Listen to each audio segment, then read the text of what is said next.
Hello everyone, welcome सुरुक and आज हम आ गए अपने नेक्स्ट टॉपिक के साथ जो कि है बेस्टिम्ड आर्टिकल एंड आकुजाटिव।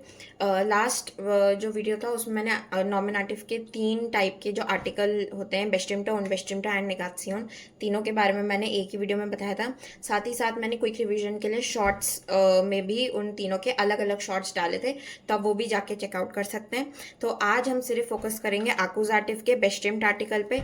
बेस्टिम्ड आर्टिकल एक हम थोड़ा सा वीडर हो लोग रिवीजन ले लेते हैं। बेस्टिम्ड आर्टिकल जब हम किसी स्पेसिफिक नाउन की बात करते हैं कि यही नाउन, जैसे इंग्लिश में द होता है, आप हमेशा याद रखिए आकुजाटिव आप जब भी सुने तो आपके दिमाग में ऑब्जेक्ट आना चाहिए। यानी जब कोई संज्ञा, जब कोई नाउन ऑब्जेक्ट में होगी तो उसके आगे क्या आर्टिकल लगाएंगे, मतलब वो जनरल है, मतलब जनरल हम बात कर रहे हैं, वो जो संज्ञा है वो जनरली बात कर रहे हैं हम, या किसी स्पेसिफिक उसमें उसी संज्ञा की बात कर रहे हैं, ठीक है, या फिर हम उसको उसके ना होने का, उसके संज्ञा का बता रहे हैं, तो उस बेसिस पे हम 3 आर्टिकल्स लगाते हैं। अब क्योंकि हम आकुजाटिव की बात कर रहे हैं यानी ऑब्जेक्ट, आकुजाटिव का कुछ नहीं, इट इज बस उसका दूसरा नाम है, ऑब्जेक्ट का दूसरा नाम आकुजाटिव है। जैसे आपका घर में नाम कोई भी निकनेम होता है लेकिन बाहर आपका नाम कुछ और होता है ना, तो सिमिलरली होता वो ऑब्जेक्ट ही है, बस हम उसको आकुजाटिव कहते हैं उस पार्ट ऑफ सेंटेंस को, ठीक है। इस पर मैंने डिटेल वीडियो बनाई है, आप देख सकते हैं।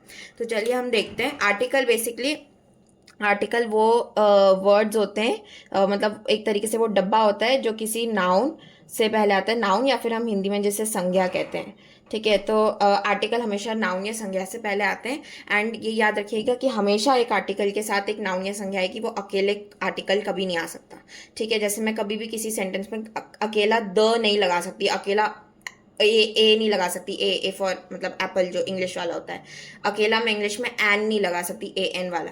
सिमिलरली जर्मन में भी, इनफैक्ट हर भाषा में आपको आर्टिकल के साथ एक संज्ञा या नाउन डालनी पड़ेगी, ठीक है। तो बेस्टिम्ड आर्टिकल, बेस्टिम्ड आर्टिकल वो आर्टिकल जो हमें स्पेसिफाई करेंगे उस नाउन के बारे में। आकुजाटिव में बात करें यानी ये जो संज्ञा होगी ये ऑब्जेक्ट होगी, ठीक है, इस पर क्रिया हो रही होगी। तो मैस्कुलिन में देखते हैं क्या होती है, क्या होता है बेस्टिम्ड आर्टिकल। मैस्कुलिन में होता है देन, DEN। फेमिनिन में होता है दी, नॉइट्रो में होता है दास, एंड प्लूरल में होता है दी। अगर आपने लास्ट वीडियो देखा है, अगर आपको पहले से पता है तो आप एक पैटर्न नोटिस कर रहे होंगे कि नॉमिनेटिव में भी बेस्टिम्ड आर्टिकल फेमिनिन, नॉइट्रोमा, प्लूरल में दी, दास, दी ही होता है, तो ये सेम ही रहता है, ठीक है। सिर्फ मैस्कुलिन का देर का देन हो जाता है। तो ये कोई टेबल कुछ, सॉरी यहाँ पे एक चीटी है, तो ये कुछ नया टेबल नहीं है, बस सेम ही वो टेबल है जो नॉमिनेटिव के बेस्टिम्ड आर्टिकल होते हैं। ये मतलब आप देख लो 75% सेम है, ये सिर्फ ये एक कॉलम, मतलब ये चेंज है, देर का देन हो जाता है, उसमें देर दी दास दी होता है, इसमें देन दी दास दी है, ठीक है। तो ये बेस्टिम्ड आर्टिकल होता है। ये मैंने 4 सेंटेंस लिखे हैं प्रैक्टिस के लिए, चलिए इन्हें एक बार फिल इन कर लेते हैं, ठीक है। सबसे पहले चुकर का जो आर्टिकल होता है वो देर चुकर होती है, ठीक है। वासर फ्लैशर दी वासर फ्लैशर होती है, ये मैं आर्टिकल बता रही हूँ, मतलब इनका जेंडर बता रही हूँ, ठीक है। वासर फ्लैशर दी होती है, ब्रोटशन दास ब्रोटशन होती है, और यहाँ पे कुखेन जो है ये प्लूरल केक्स की बात हो रही है यहाँ पे, ठीक है। कुखेन का सिंगुलर भी कुखेन होता है एंड प्लूरल भी कुखेन होता है, ठीक है। हम यहाँ पे कंटेक्स्ट पे से प्लूरल केक्स ले रहे हैं, ठीक है, बहुत सारे केक्स। तो और यहाँ पे आप देख सकते हैं इश काउफर डैश चुकर, यहाँ पे आपको आर्टिकल लगाने, देन दी दास दी में से आपको इनमें फिल करने। तो इश काउफर डैश चुकर, तो मैं एक सेंटेंस में आपको, जैसे कैसे आप सोचेंगे कि काम क्या हो रहा है, खरीदने का काम हो रहा है, कौन खरीद रहा है, इश, ठीक है। तो इश डूअर हो गया, ठीक है, और मैं कुछ खरीद रही हूँ, कोई ऑब्जेक्ट है, किसी संज्ञा को मैं खरीद रही हूँ, तो किस पे खरीदने का काम हो रहा है, चुकर पे। तो चुकर कौन से केस में होगी, आकुजाटिव में होगी। ऐसे आपको सोचना है आप जब भी काम करें। तो चुकर देर चुकर होती है आकुजाटिव में, मैं स्पेसिफिक कर रही हूँ कि मैं ये वाली चुकर खरीद रही हूँ, द लगाना है अगर मेरे को, ठीक है। बेस्टिम्ड इश काउफर देन चुकर, ठीक है, यहाँ मैस्कुलिन से इधर देन।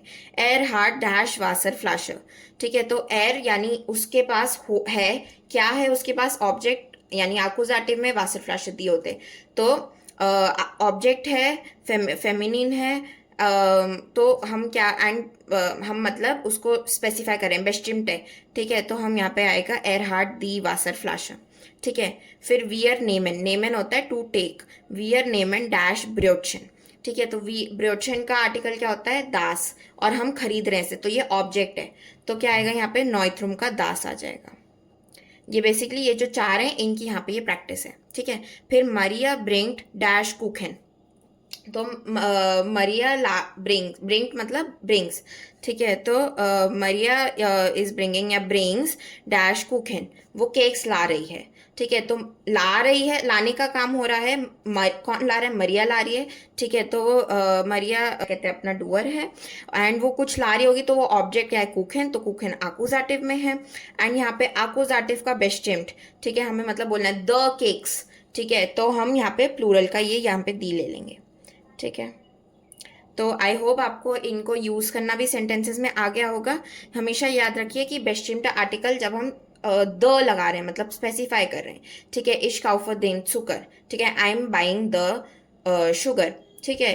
एर हार्ट दी वासर फ्लासर फ्लाशर, he has the water bottle, वी आर नेम एंड दास ब्रोडशन, वी आर टेकिंग या वी टेक द ब्रेड या ब्रेड रोल, ब्रोडशन छोटी ब्रेड होती है।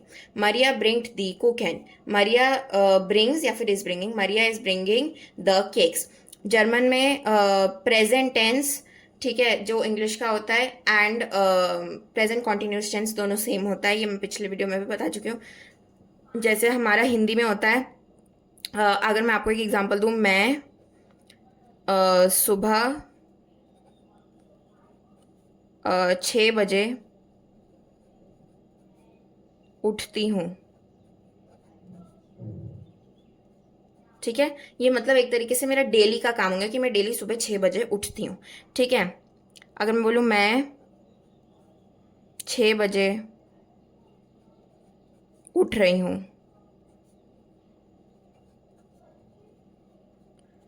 तो ये हो गया कि मतलब ये कंटिन्यूस है, ये चल रहा है काम, मतलब मैं उठ रही हूँ, मतलब ये जो क्रिया है ये चल रही है, ये मेरा डेली का नहीं बताती। सिमिलरली तो ये होता है प्रेजेंट टेंस, मतलब कि एक तरीके से डेली की चीजें बताता है ये, ठीक है। एंड ये हो गया कंटिन्यूस, आप देख रहे हैं ना, एक्शन कंटिन्यूस दिख रहा है, ये हम इंग्लिश में भी पढ़ते हैं, ठीक है। तो ये कंटिन्यूस है।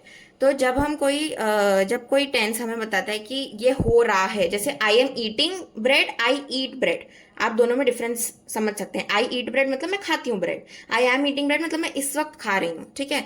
जर्मन में ये ईट ईटिंग ये इनका कोई फर्क नहीं होता, ये दोनों सेम ही होते हैं, ठीक है। यानी वी आर नेम एंड दास ब्रोडशन का मतलब भी हो सकता है वी टेक द ब्रेड, या फिर इसका मतलब ये भी हो सकता है we are taking the bread. ये आप जब कंटेक्स्ट में जब आप पढ़ते हैं, आप कोई पैरा पढ़ते हैं या कोई आपसे कहते हैं, तो आपको कंटेक्स्ट में समझ आ जाता है। तो ये एक छोटी सी चीज थी जो कि मैं पहले भी बता चुकी हूँ कि present tense and present continuous tense German में सेम होता है, तो आप कंफ्यूज नहीं होएगा। तो आज हमने ये पढ़ा है, आई होप आपको समझ आ गया होगा। नेक्स्ट वीडियो में हम उन बेस्टिम्ट आर्टिकल इन आकुजाटिव पढ़ेंगे। Bye bye till then and keep watching.